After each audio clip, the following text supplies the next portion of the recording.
back. Well, the US election is mere hours away. New York Post and Daily Telegraph columnist Miranda Devine joined me a little earlier to discuss the blatant media bias against Trump, her prediction for the outcome, and how the result will impact us here in Australia. Have a look.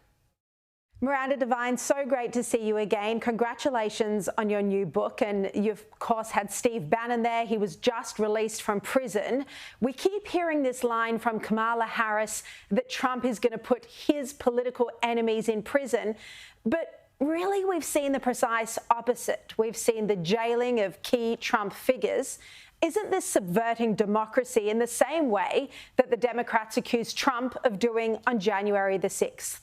100%. And in fact, what you've heard from the Democrats, and they very successfully cemented this narrative around the world and in half of America, is that it's actually the Republicans and Trump who is an authoritarian who's going to throw his political opponents in jail and use the military to try and keep power. What you're actually seeing is that there are Trump advisors who've gone to jail. Steve Bannon, you just mentioned, he spent 4 months in jail, in a federal jail, which is not a nice place to be, for defying a subpoena by Nancy Pelosi, the most vindictive and probably powerful Democrat of the last decade. She was Speaker of the House, and she set up this bogus January 6th committee, which had the only Republicans on it were Trump deranged Republicans like Liz Cheney, the daughter of Dick Cheney, the Iraq War warmonger. That was a real star chamber. And Steve Bannon got legal advice saying that he didn't have to go and give evidence to this committee because it was not properly constituted, because it didn't have the right amount of Republicans and Democrats. His legal advice, I guess, didn't stand up in a court of law, because he was then charged with contempt of Congress and sent to jail. There are other Trump staffers and Trump supporters who've been sent to jail, or just as Donald Trump has been subjected to lawfare from various Democrat jurisdictions around the country, including federally and in New York, his personal lawyer, Rudy Giuliani, has also been bankrupted, sued, disbarred, hauled over the coals. And this is all just seems to be retribution against anybody who supports Donald Trump. Miranda, at the last presidential election, your Hunter Biden laptop scoop was buried by the mainstream media. This time around, do you think the media has been any fairer?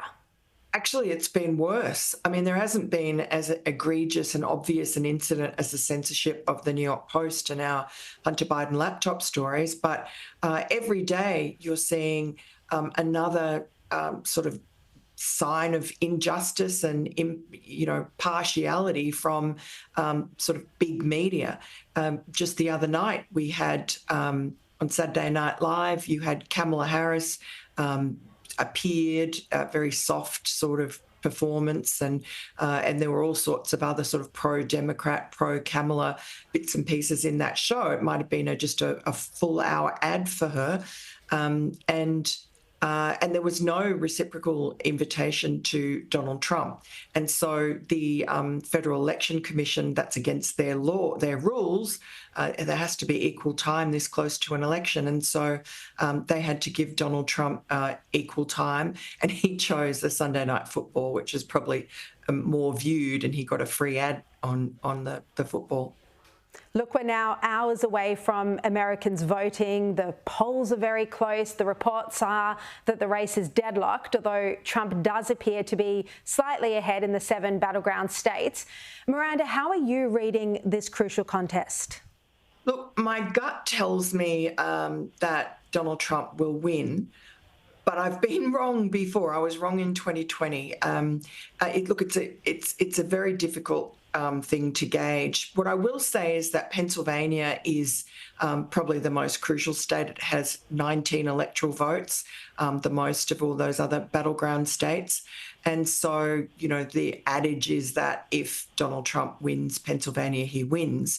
And so I've been to Pennsylvania a couple of times during the campaign and quite recently, and there really was a distinct pro-Trump atmosphere for instance, I went to a Penn State game, and a lot of young students, Gen Zers, I guess, young women, they were very keen to wear MAGA hats and to talk about how they were voting and they'd registered, etc., and they were going to vote for Donald Trump. And then, even in Pittsburgh, which was a sort of a more difficult, more Democrat, went heavily for Biden.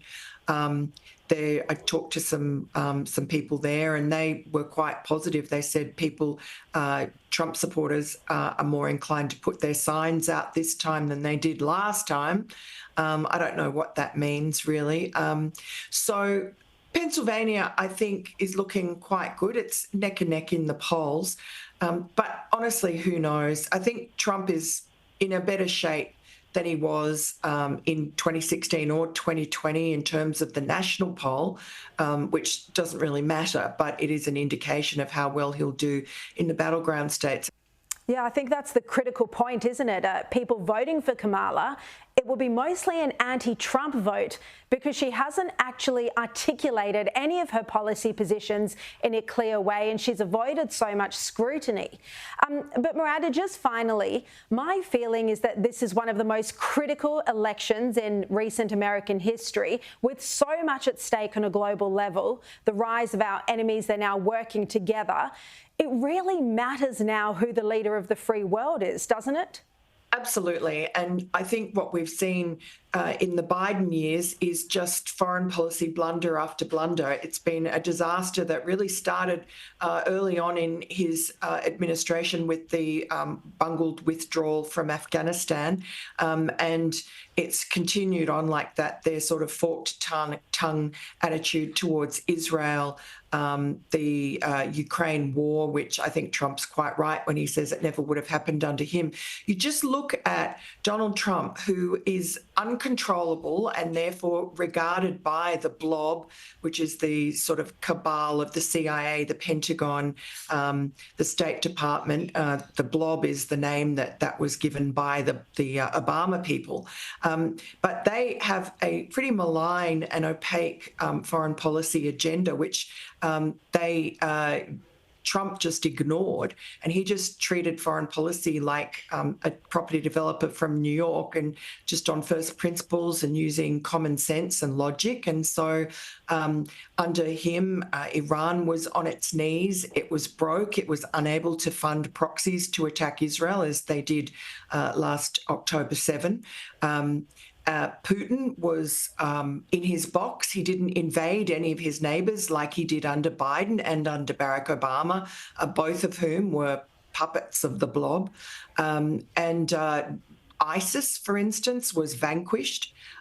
North Korea, Barack Obama told Donald Trump at the beginning of his administration that the biggest threat the world faced and that he would have to deal with was North Korea setting off all these nuclear tests. And Donald Trump was mocked mercilessly for what he did, but, his bromance with Kim Jong-un and calling him Little Rocket Man and so on, and it was unorthodox, but it worked. He put him in his box. And we had the Abraham Accords, which gave the promise of peace in the Middle East. It was a great success, Donald Trump's foreign policy as well as his domestic economic policy. And now I think it's a really clear choice. And for Australians looking at America, I think that they should view a Trump presidency as a positive for Australia and for Australia's security. Miranda Devine, terrific to see you as always. Thanks so much.